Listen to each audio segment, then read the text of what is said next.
Dobar dan svima i dobrodošli u moj novi video. Konačno sam sjela i odlučila se snimiti ovaj video. Nemate pojma koliko sam imala komplikacija, zavrzlama, problema. Ali evo, sad sam sjela i ne dižem se dok ne snimim ovaj video do kraja. Danas radim nešto malo drugačije, a to je unboxing jedne kartice, da čuli ste kartice, koja mi je stigla na adresu. Radi se o Metal Revolut kartici koju sam jako dugo htjela i evo napokon je u mojim rukama.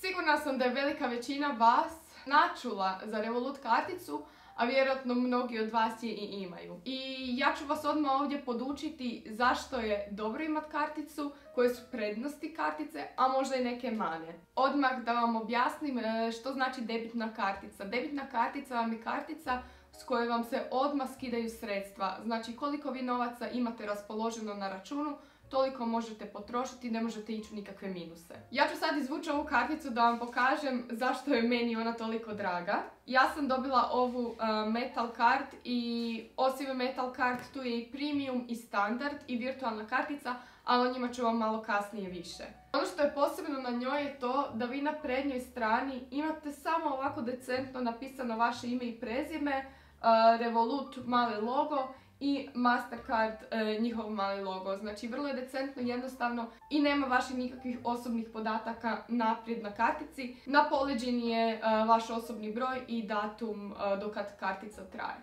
Tako da ona je vizualno, estetski iznimno lijepa i ugodna je ovako pod rukom, a uz sve to izgleda kao da je vaša vizitka. Mislim da je dosta nejasnoća oko toga šta je zapravo Revolut kartica. Da li je to neka banka, da li je to startup ili nešto treće. Revolut kartica je neki miks svega, nešto između. Procedura do Revolut kartice je vrlo jednostavna, znači morate kliknuti na link, skinuti aplikaciju, poslati fotografiju osobne ili putovnice i za par dana vama kartica stiže na adresu. Prelazim na prednosti Revoluta radi kojeg zapravo i snimam ovaj video. Najveća prednost Revoluta vam je definitivno to što vi na bankomatu možete dizati novac bez naknada.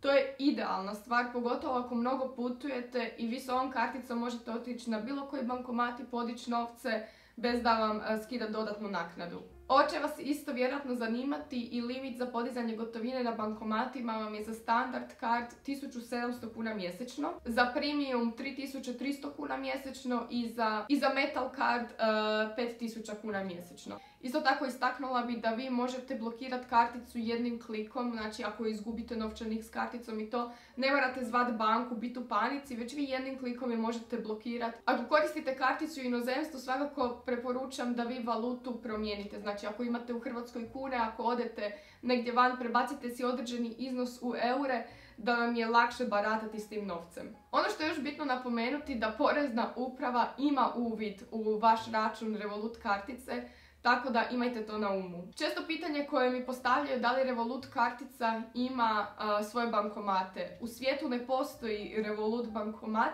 ali isto tako ne postoji niti bankomat koji ne prima Revolut karticu, tako da vi praktički s ovom karticom možete otići na bilo koji bankomat.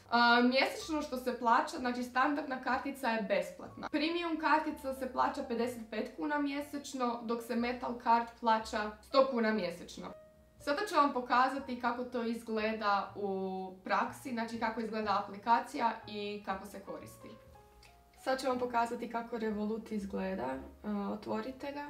On se učitava na lice, znači ulazi se u aplikaciju preko učitavanja vašeg lica ako imate iPhone.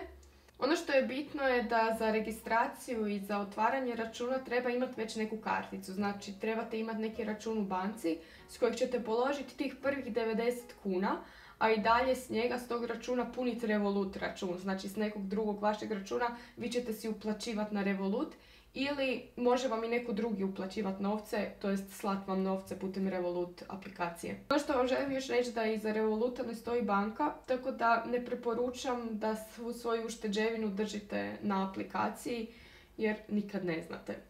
Znači ja sam uplatila tih 90 kuna i za 2 dana mi je stigla ova Metal Revolut kartica, dok kod drugih kartica to nije običaj, već njih se čeka 5 do 7 dana. Ovdje vidite svu svoju analitiku, možete pratiti kompletno vaše poslovanje.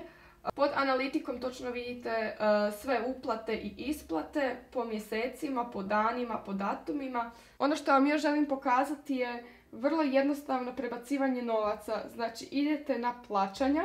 Sad neću pritisnuti na to jer ćete vidjeti osobne brojeve svih mojih u adresaru. Ali samo jednim klikom vi možete prebaciti određeni novac koji vi naravno prije unaprijed odredite i ti novci se automatski šalju toj osobi, znači nema nikakvih upisivanja, nikakvih naloga i slično. Po meni najveća prednost Revoluta je definitivno to prebacivanje novaca s računa na račun.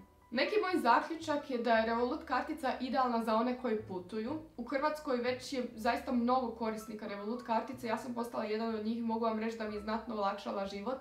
I da mi je puno jednostavnije kad negdje otputujem platiti jednostavno Revolut karticom bez da moram razmišljati o valutama, o karticama koju prihvaćaju u inozemstvu, koju ne prihvaćaju, tako da zato je doista Revolut kartica velika prednost. Ja sam dosta sklona gubljenju stvari, tako da s Revolut karticom sam mirnija ukoliko izgubim novčanik ili nešto slično. Znam da s jednim klikom mogu blokirati svoj račun, odnosno zaustaviti korištenje svog računa i na taj način se osigurati i biti mirna da mi neko drugi ne troši novac kartice. Nadam se da sam vas zabavila u ovom videu, da vam nije bilo jako dosadno, ali ovaj video je doista imao korisne informacije i više o samoj Revolut kartici imate u opisu ovog videa i pišite mi u komentare da li vi koristite Revolut karticu ili imate u planu ili ste načuli za nju.